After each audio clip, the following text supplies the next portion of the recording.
Англис тилинде келер чактарда кантип сүйлөйбүз? Биз азыр бул жерде мынакей темабыз present tenses for the future. Демек, келер чакка кандай чактар менен кантип сүйлөйбүз да, мынакей келер чак. Келер чак негизинен англис тилинде бул жардамчы этиштер менен түзүлөт да.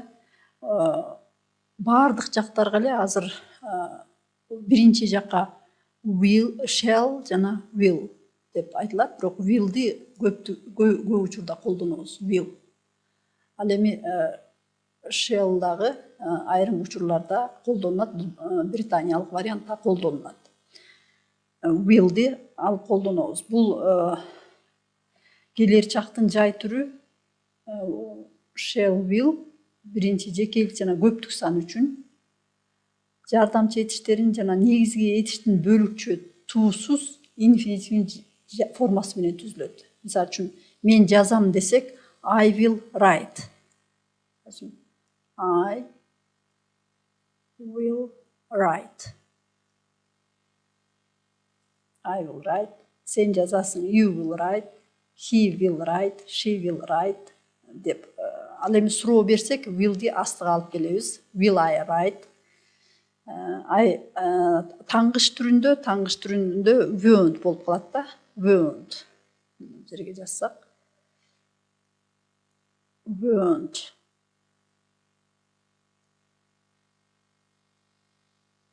Таңгыш түрүндө. He won't write.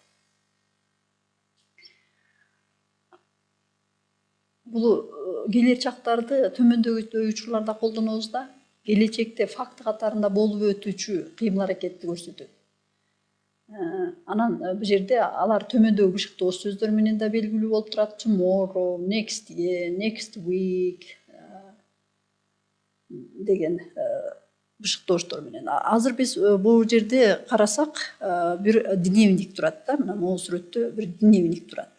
Ушул дневникти biz карап көрөлүк да.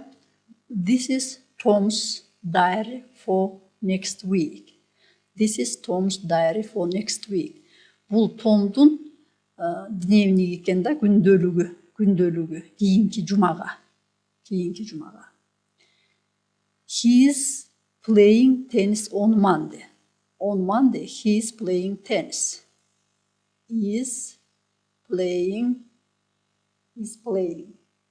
tennis. He is playing tennis. Могу жерде эгер бир нерсени пландап койсок, анда ушу to be этиши, жардамчы этиш, андан кийин этишке ингва окончания кошулуп he is playing tennis деп айтылат экен да. He is going, ал бир нерсени жасаганы жатат дегенде. He is going to the dentist on Tuesday morning. Ал тиш доодурга барганы жатат да. Кийинки сүйлөмдү карасак, he is having dinner with Anne on Friday. He is having dinner with Anne on Friday. Ал кечки тамакты Anne менен 5-чи күнү ичет. 5-чи күнү барат экен да кечки тамакка. Бунун бардыгы тең пландап койду да. Ошон үчүн бул жерде he is playing дневникке жазып койду да. Демек, азыр ойнобой эле ушуну алмаштырбашыбыз керек да, жанакы present continuous tense менен. Биз анда ал азыр ойноп жатат болуп калат да, андай эмес да, көрдүңөрбү? He is playing tennis on Monday. Демек, ал биринчи күндөрү теннис ойнойт, жосо теннис ойногону барат. Ойногону жатат. Жолусо he is going to the dentist, ал тиш доодурга барганы жатат. He is having dinner, ал кечки тамакты ичет. Булардын баары тең пландалып калган, планданганда ушундай айтылат да.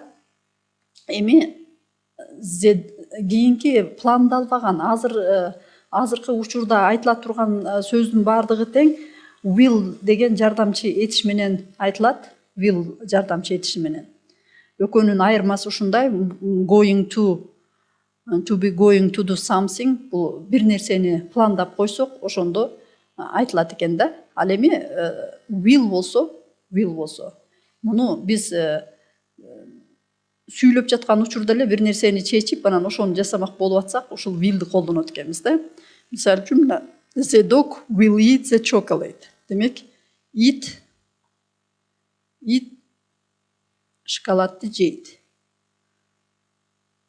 Кайра going'ди экөөнүн айырмасы. It is going to take up swimming. Бул бираздан кийин сууга түшкөнү жатат да. Бул it. It is going. Даярданып түшкөн жатат. Look at that wonderful blue sky. It is going to be a nice day. Look at that wonderful blue sky. It is going to be a nice day. Тиги асманды карагылачы. Жакшынакай асман, көк асманды карагылачы. Жакшы күн болгон атат.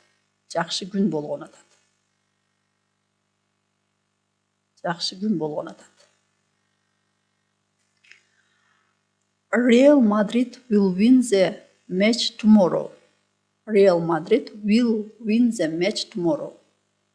Демек, Мадрид матчта эртең жеңет. Will win. Эртең жеңет. Демек, эртең. Кийинки сүйлөмдү карасак, I am going to spend my holiday in India.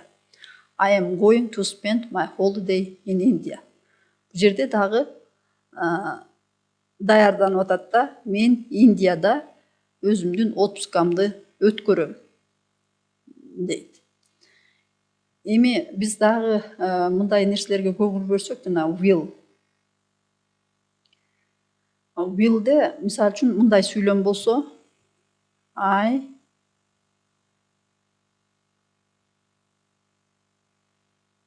have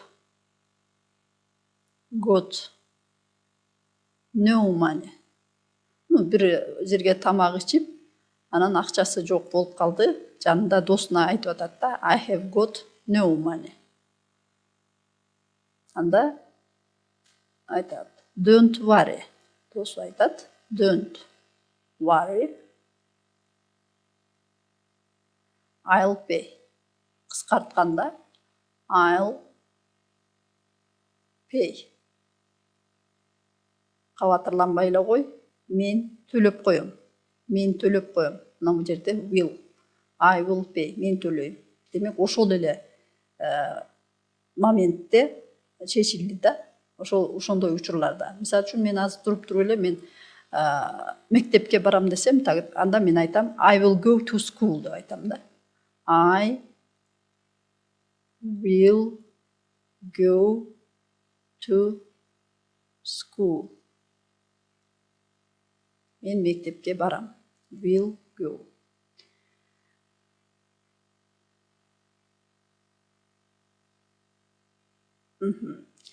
Менин башым ооруп атат десек, мисалы үчүн, I have got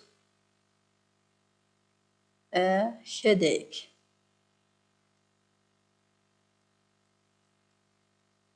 I have got a headache.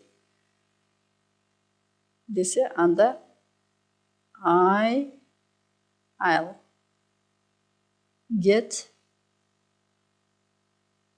I'll get you some aspirin.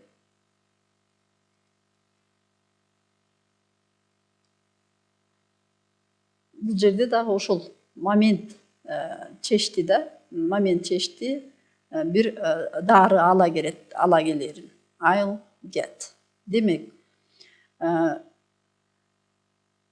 келер чакты. Биз жардамчы этиштер will, анан shall менен түзөт экенбиз. Мисалы үчүн, мен жазам деп азыр эле айтсак, I will write. Мен келем, I will come.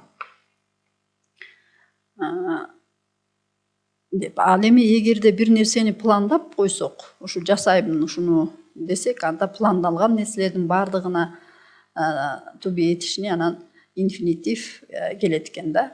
He is playing, he is going, he is having dinner, I am going to do something да. I am going. It is going to swim. I am going to spend my holiday in India. Демек, to be going to do something. Ушуларды эстеп калышыбыз керек экен.